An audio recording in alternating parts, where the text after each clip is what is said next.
अस्सलाम वालेकुम। अगर तो आप ये 4 चीज़ें जो मैं इस वीडियो में बताने जा रहा हूँ वो अपनी फ़ाइल पे अप्लाई करते हो और अपना वीज़ा अप्लाई करते हो यूके के लिए और फिर आपको वीज़ा नहीं मिलता, तो ये मैं समझूँगा आप बहुत बड़े बदकिस्मत हैं कि आपको ये चीज़ें अप्लाई करने के बाद भी वीज़ा अगर नहीं मिलता। ये वो चीज़ें होती हैं जो आपको बड़े मुश्किल से समझ आती हैं, या किसी के बड़े कंसल्टेंट को आप हायर करो तो वो आपकी फ़ाइल प्रिपरेशन के लिए करता है। तो यहाँ पर अगर आप इन 4 चीज़ों को अगर अप्लाई करोगे तो बेस्ट रहोगे। देखिए, जब भी कोई बिल्डिंग्स वगैरह बनानी होती है तो सबसे पहले हम डीपीसी डालते हैं, उसकी बुनियाद सबसे अच्छी रखते हैं।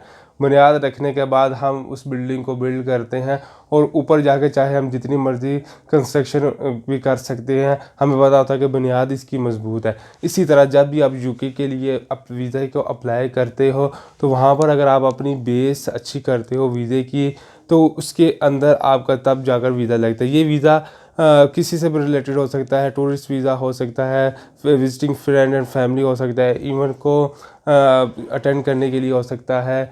चाहे तो आप इसको आप ले जाएं स्पाउस वीज़ा में, विजिट वीज़े में भी इसमें से कुछ टिप्स को आप लेकर जा सकते हो।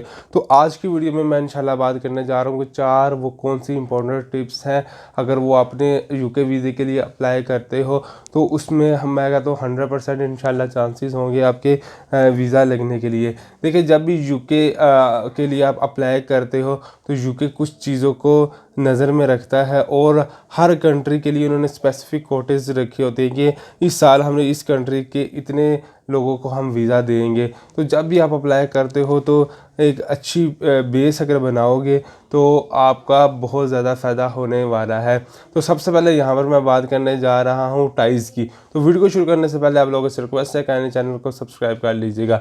जब भी हम टाइज़ की बात करते हैं तो टाइज़ में आप लोगों के ज़हन में सिर्फ एक ही चीज़ आएगी कि मेरे जो फैमिली के साथ टर्म्स हैं वो अच्छी हों, लेकिन यहाँ पर मैं आपको बता देता हूँ कि टाइज़ को अगर मैं डिस्ट्रीब्यूट करता हूँ तो यहाँ पर फ्रेंड भी यहाँ पर आपकी फैमिली आ जाएगी, बिज़नेस आ जाएगा, जॉब आ जाएगी, आपकी प्रॉपर्टी आ जाएगी। ये वो टाइज़ होती हैं जो इंसान को मजबूर करती हैं वापस उसकी कंट्री में वापस आने में। तो अगर सबसे पहले अगर हम बात करते हैं कि टाइज़ में सबसे पहले अगर हम फैमिली को लेकर आते हैं, अगर तो आपकी शादी हुई हुई है तो शादी अगर हुई हुई है तो टाइज़ को मजबूत करने के लिए आप मैरिज रजिस्ट्रेशन सर्टिफिकेट लगा सकते हैं और उसी के साथ आप फैमिली रजिस्ट्रेशन सर्टिफिकेट लगा दें। अगर बच्चे हैं तो बच्चों के बर्थ सर्टिफिकेट और फैमिली रजिस्ट्रेशन सर्टिफिकेट लगा दें।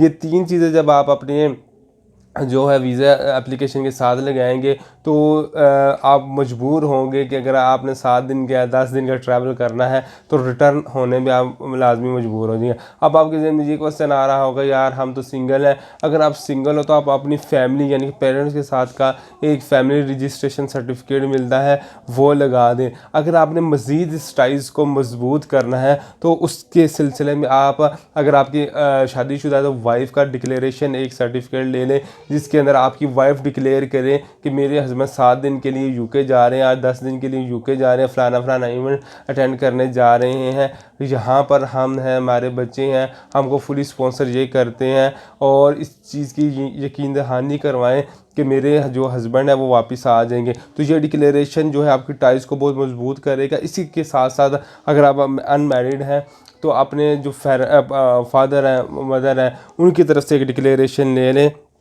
उस डिक्लेरेशन से ये होगा कि आपको काफ़ी ज़्यादा आसानी पैदा हो जाएगी। इसी टाइज़ के अंदर मैं बात करता हूँ बिज़नेस की। अगर तो आप बिज़नेस करते हैं तो उसके अंदर जो टैक्स रिटर्न्स होती हैं, एफबीआर होता है या विजिटिंग लेटर होते हैं या आपके बिज़नेस के जो लेटर हेड होता है वो आप साथ अपनी फाइल के साथ लाजमी लगाएं। देखिए, एफबीआर तो अब आपके जो है आप कह सकते फेक नहीं बन सकते, वो डेफिनेटली जेन्युइन होते हैं, ओरिजिनल होते हैं, वो आपको प्रेजेंट करने ही पड़ेंगे। अब अगर तो आप जॉब करते हो तो जॉब करने से रिलेटेड अगर टाइज़ की बात करते हैं तो आप जॉब कॉन्ट्रैक्ट लेटर जब आपको रिकमेंडेशन की गई थी कि ये बंदा फलाने दिन में आकर जॉब कर ले तो जॉब रिकमेंडेशन लेटर, अगर एम्प्लॉयज़ के साथ आपका अच्छा रिलेशनशिप्स है तो उनसे एक कंसेंट लेटर ले लेंगे। मैं इस एम्प्लॉय को जॉब दे रहा हूँ, इस एम्प्लॉय को मैंने जॉब दी थी और अब इसको मैं इजाज़त दे रहा हूँ कि फ़लाने दिन से लेकर फ़लाने दिन तक ये जो है यूके में जा सकता है और उसके बाद इसकी छुट्टियाँ यानी कि ख़त्म हो जाएंगी। वो एक बड़ी मजबूत आपकी बेस बना देगा। इसके साथ साथ जॉब का कॉन्ट्रैक्ट लेटर भी आप साथ लगाएं और इसी के साथ साथ आप सैलरी स्लिप्स लाजमी लगाएं।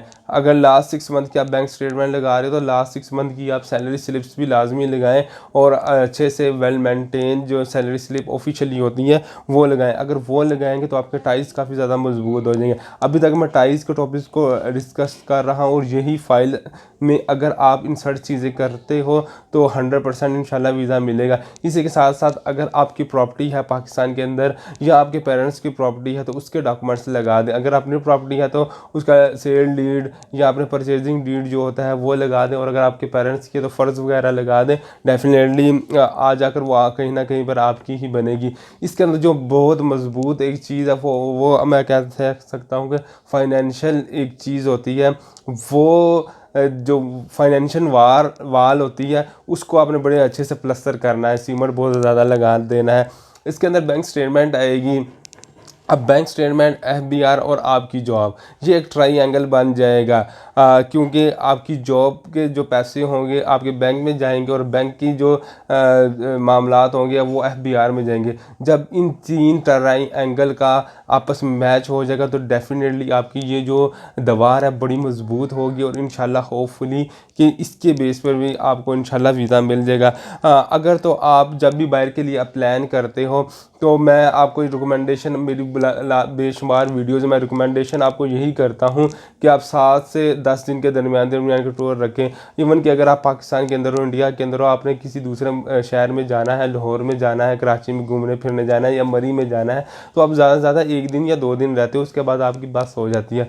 तो जब भी आपने बाहर का प्लान करना है डेफिनेटली उसमें ज़रा आप लंबा सफ़र कर रहे हो तो उसके अंदर आप क्या कर सकते हो कि आप ज़्यादा से ज़्यादा 7 से 10 दिन के अंदर अंदर का प्लान रखें। अगर तो वो प्लान आप रखेंगे तो बेहतर होगा। इसके अंदर जो आपकी क्लोजिंग बैलेंस है ज़्यादा से ज़्यादा लास्ट 6 मंथ से आपकी बैंक स्टेटमेंट अच्छी चल रही हो, पहली बात तो ये है। और उसी के साथ आपका क्लोजिंग बैलेंस 7-8 लाख रुपया हो तो आपका बहुत ज़बरदस्त जो वाल को है प्लस्तर हो जाएगा। और उसमें रंग रोगन के लिए अगर आप मज़ीद अच्छी अपनी फ़ाइल करना चाहते हो तो आप जो है ट्रैवल चेक्स वगैरह भी साथ लगा सकते हो। और अगर आपने कहीं पे इन्वेस्टमेंट किया हुआ है तो पार्टनरशिप डीड है तो आप उसके साथ लगा सकते हैं। तो आपको ये बहुत अच्छी जो है ये टाइज को जो है वो चीज़ कवर करेगी। इसी के साथ अगर हम बात करते हैं फाइनेंशियल स्टेटस का तो जो अभी मैंने ये आपको बैंक स्टेटमेंट से रिलेटेड सारी चीज़ें बताई हैं, टाइस से रिलेटेड जो फाइनेंशियली चीज़ें थी वो सारी की सारी मैंने ये पिछली डिस्कशन में कवर किए। तो फाइनेंशियली जो भी चीज़ें हैं ये भी टाइस के अंदर ही आएगी। उसका आप सब इसको बोल सकते हो कि सब ऑर्डिनेट है कि सब क्लास है कि इसके अंदर अगर आपने अपने ट्राई एंगल को अगर आपने अच्छे तरीके से प्रेजेंट कर लिया, एफबीआर को, बैंक स्टेटमेंट को, सैलरी को, तो बहुत ज़बरदस्त आपकी जो है ये फाइल बन जाएगी। अगर थर्ड पॉइंट की तरफ आते हैं तो ट्रैवल हिस्ट्री की तरफ आप आते हैं तो यहाँ पर अगर मैं जनरली अगर मैं अपना बताऊँ तो मुझे ये इस चीज़ की तुक नज़र नहीं आती कि जब भी आप किसी कंट्री के लिए अप्लाई करते हो तो वो आपसे ट्रैवल हिस्ट्री मांगते हैं। यार मेरा दिल नहीं कर रहा कि मैं ओमान में जाऊँ, मेरा दिल नहीं कर रहा मैं मलेशिया में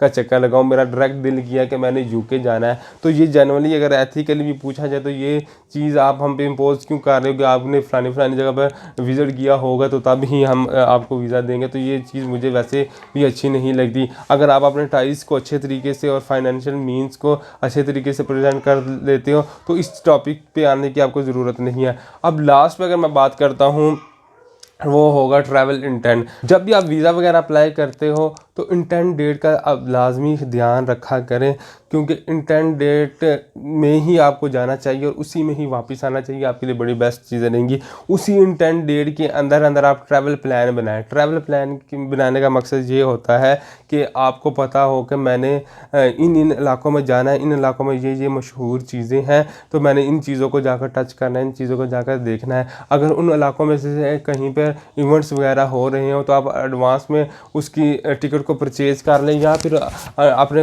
जो रिक्वेस्ट लेटर होता है उसके अंदर आप इंटेंट शो कर दें कि फ़लाना फ़लाना इवेंट होगा तो मैंने वहाँ पर जाना है। इसी के साथ साथ आपके पास जो है होटल बुकिंग अकोमोडेशन जो रिलेटेड टू इंटेंट के ज़ुमरे में ही आएगी।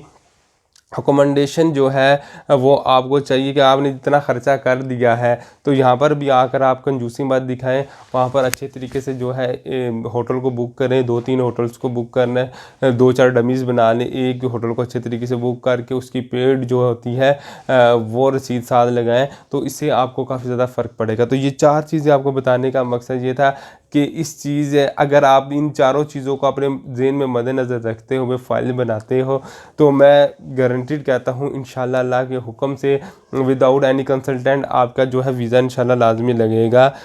तो जहाँ पर भी आप चीज़ें इन चीज़ों को टाइज़ को, फाइनेंशियल मीन्स को, ट्रैवल हिस्ट्री को और उसके साथ साथ ट्रैवल इंटेंट्स को अपने ज़हन में रखते हुए फाइल्स वगैरह बनाओगे तो इंशाल्लाह होपफुली कि आपका जो है वीज़ा लगने के चांसेस बहुत ज़्यादा हो जाएंगे। मैं उम्मीद करता हूँ ये वीडियो आपको इंशाल्लाह पसंद आई होगी। अल्लाह करे आपकी जितनी भी जायज़ दुआएँ हैं वो कबूल हों, और अगर आप नेक नीयती से पेपर वर्क करते हो तो लाजमी वीज़ा लगेगा। अपना बहुत ज़्यादा ख्याल रखिएगा, मुझे दुआ में याद रखिएगा। अल्लाह हाफिज़।